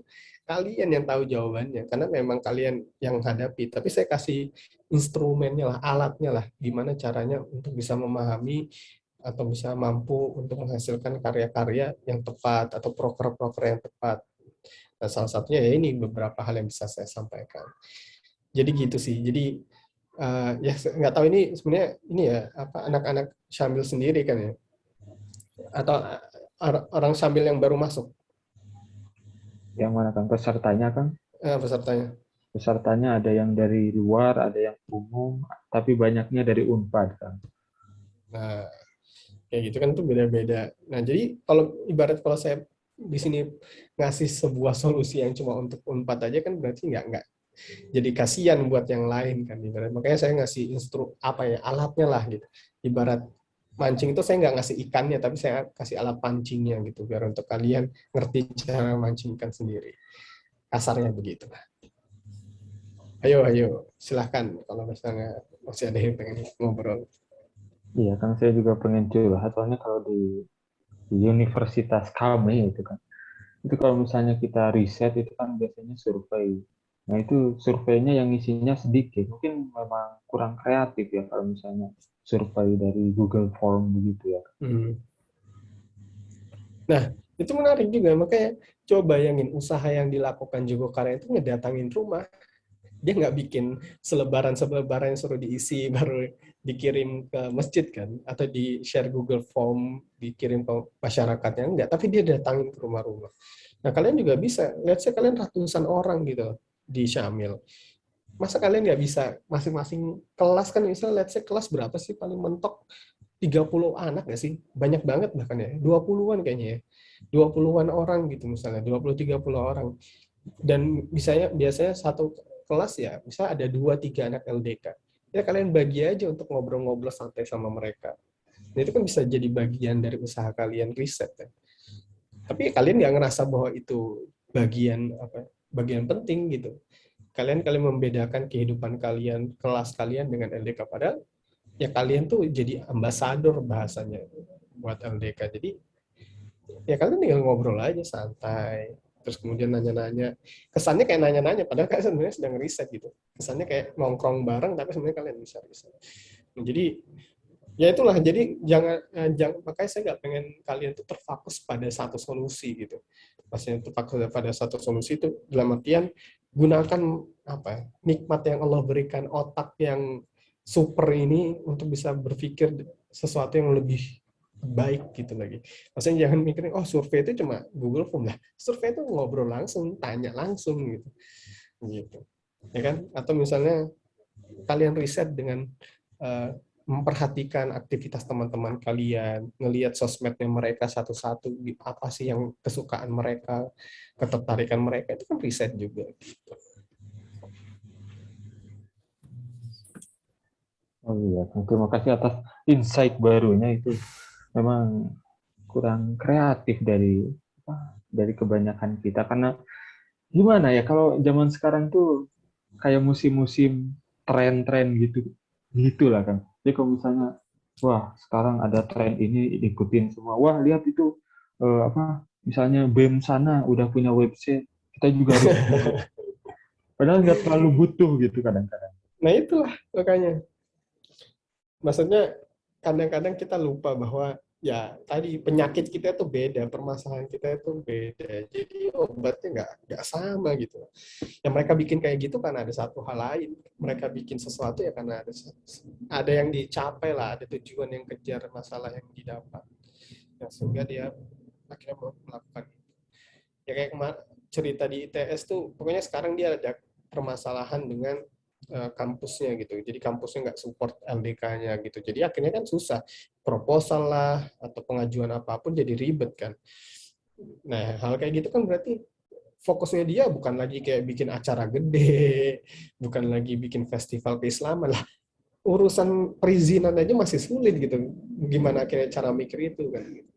Maka akhirnya yang dipikirkan adalah ya gimana caranya LDK ini diterima oleh kampus dan semacamnya. Maka pasti nanti solusi yang dihadirkan ya solusi-solusi yang diarahkan untuk mampu menyelesaikan permasalahan itu dulu gitu.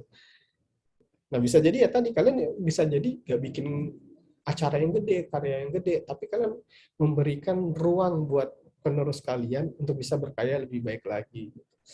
Jadi kadang kita kan merasa bahwa wah acaranya sukses, acaranya rame dan semuanya, padahal sebenarnya nggak menyelesaikan permasalahan kampus. Gitu. Dan itu ya bahaya sih. Maksudnya akhirnya kita selebrasi untuk sesuatu yang fana gitu. Kita selebrasi untuk kesenangan yang sebenarnya fana gitu. Nggak apa ya? Ya senang-senang. Tapi sebenarnya nggak menyelesaikan apa-apa, nggak ngasih nambah sesuatu apapun gitu. Gitu sih. Baik, terima kasih.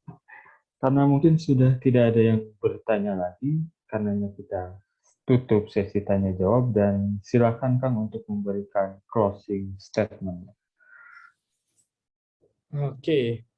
Ya terakhir sebenarnya saya cuma pengen nitip bahwa setiap kita itu dibekali sama Allah banyak nikmat, banyak kemampuan.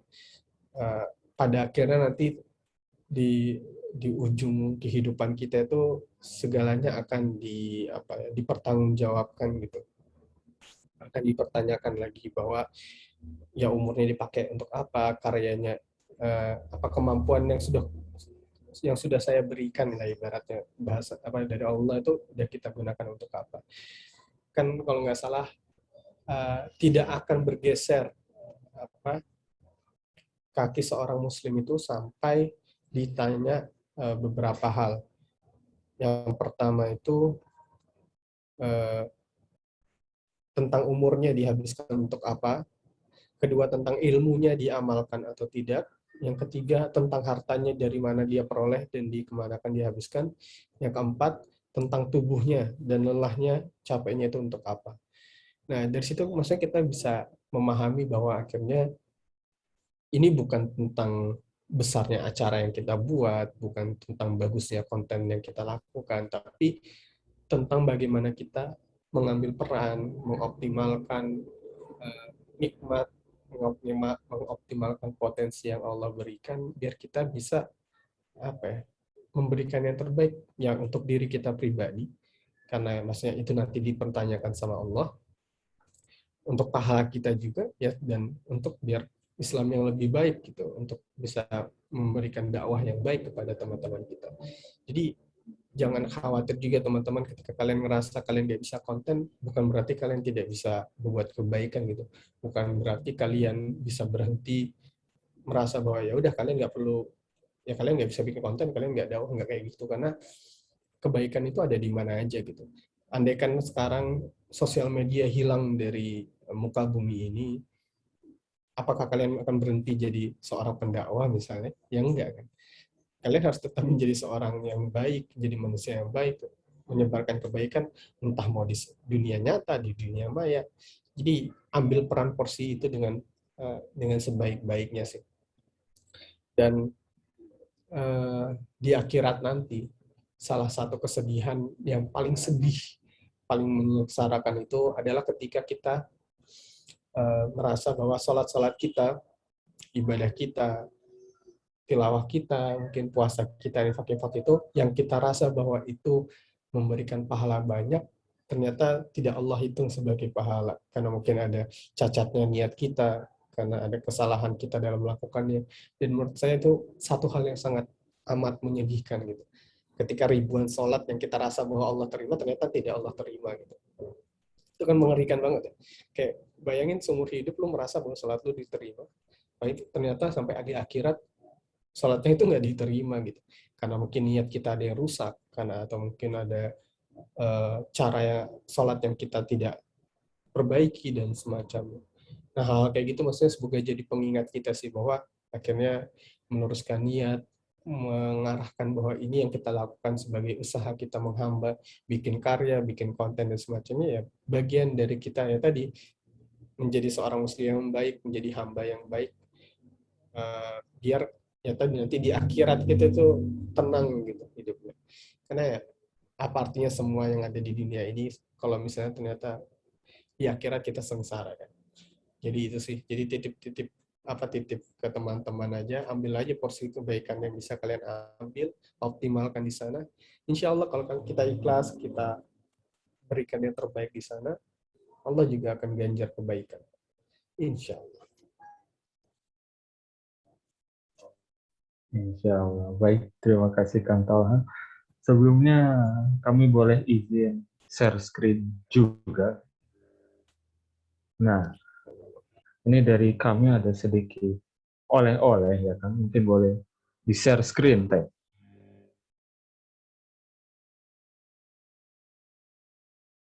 Nah, ini dia. Berikut merupakan sertifikat dari Syiar Media Syamil diberikan kepada Kang Tolha Syahidul Haq Robbani sebagai pemateri Rules for Producing Your Own Creative Dakwah Content dalam acara kelas dakwah kreatif. Ini ditandatangani oleh Ketua Syamil, Ketua Departemen, dan Ketua Pelaksana. Mohon dapat diterima ya Kang, walaupun ya pemberian kami tidak banyak begitu ya Kang.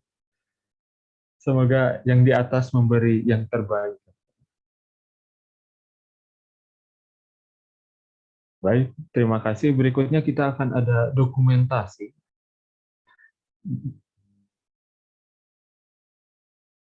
Baik, silahkan kepada Teteh Dokumentator. Baik, Kang, kita dokumentasi dulu. 1, 2, 3. Oke, terakhiran kita akan dokumentasi bersama seluruh peserta. Jadi silakan untuk teman-teman untuk on cam terlebih dahulu. Di screen saya ada 2 slide, karenanya kita akan 2 kali dokumentasi. Baik, saya siap-siap ya, saya hitung. 1, 2, 3. Baik, untuk slide 2. 1, 2, 3. Baik, terima kasih, dan terima kasih juga kepada Kang Tolha Robbani karena telah mengisi pematerian kita pada pagi hari ini. Jikalau Kang Tolha ada kesibukan lain, dipersilahkan untuk meninggalkan ruang Zoom meeting. Jazakallah khairan katsiran. Ya, makasih banyak buat semuanya. Barakallahu fikum. Assalamualaikum. Waalaikumsalam warahmatullahi wabarakatuh. Baik teman-teman, itulah pematerian kita pada hari ini. Dan tentunya kita juga masih ada absen tentunya. Silahkan untuk di-share link absen terlebih dahulu. Dan terakhir kita akan, karena seperti biasa kita telah ada di penghujung acara, jadi kita akan ada pembacaan doa. Oh iya, silahkan teman-teman isi link absen dulu biar nanti doanya khusyuk. Kami tunggu 2 menit cukup. 3 sampai 10.22.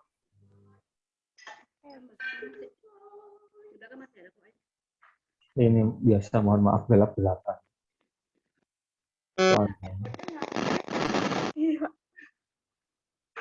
Menerawang. Coba saya pakai PPG.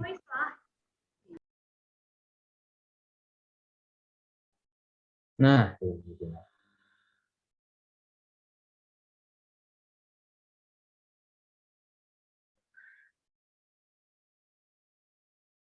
oke, silahkan bagi teman-teman untuk mengisi absensi terlebih dahulu. Sebelum kita berdoa, masih ada waktu 2 menit lagi, dan untuk sarannya kami sangat terima. Itu kok ada gambar yang aneh-aneh. Ya, jadi jangan lupa juga untuk ya, Sabtu depan kita akan ada pematerian teknis dari Teh JJ atau Teh Nurul Jamilatun. Beliau merupakan salah satu kru dari Terbangin, dan beliau juga menjadi archetype, founder penulis buku. Jadi beliau menggabungkan antara konsep dakwah dengan praktisi graphic design. Begitu. Oh ya, jadi teman-teman juga bisa mulai membangun konsep atau memikirkan tentang konten-konten, karena nanti juga ada penugasan akhir ya. Penugasan akhirnya itu teman-teman ya bikin konten. Ini saya spill dikit. Oke, baik, karena berhubung dengan waktu, saya mengucapkan terima kasih kepada teman-teman yang bertanya. Karena kita memulai dengan doa, maka kita pun akan mengakhiri acara ini dengan doa. Dan doa pada pagi hari ini akan dilantunkan oleh saya sendiri.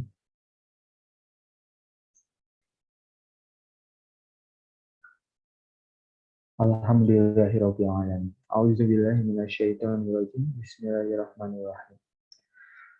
اللهم إنك تعلم أن هذه القلوب قد اجتمعت على محبتك والتقت على طاعتك وتعاهدت على دعوتك وتعاهدت على نصر شريعتك فوثق اللهم رابطتها وأدم ودها واهدها سبلها واملأها بنورك الذي لا يخبو واشرح صدورها بفيض الإيمان بك وجميل توكل عليك وأحيها بمعرفتك وأمتها على شهادتي في سبيلك إنك نعم المولى ونعم النشير اللهم آمين وصلى الله على سيدنا محمد صلى الله عليه وسلم